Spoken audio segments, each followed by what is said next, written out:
Welcome to this week's KMA Legislative Minute. On Thursday, the Senate Health and Welfare Committee unanimously approved Senate Bill 20, a legislative proposal intended to address concerns of patients, physicians, and hospitals about difficulty appealing coverage denials and non-payment of claims by Medicaid Managed Care Organizations. Under the current system, the State Department of Insurance has an appeals process for prompt payments, but it doesn't have a review process for utilization or medical necessity. Instead, providers now must appeal such denials directly to the MCOs using the insurer's internal appeals process. Once that process has been exhausted, however, providers have very limited options.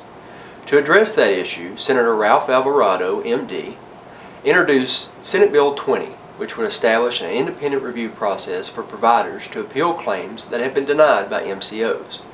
Senate Bill 20 calls for the Attorney General's Office to serve as the independent arbiter for such appeals.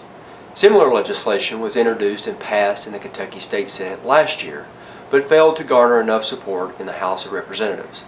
The Senate Health and Welfare Committee forwarded the legislation to the Senate floor for consideration, but due to concerns regarding potential impact to the state budget, Senate Bill 20 was referred to the Senate Appropriations and Revenue Committee for further consideration. KMA supports Senate Bill 20 and urges members to contact their senator to voice support for this important legislation. The date for the 2016 KMA Physicians Day at the Capitol, which is Wednesday, February 10th, is quickly approaching. You can still register for the event by visiting the KMA website.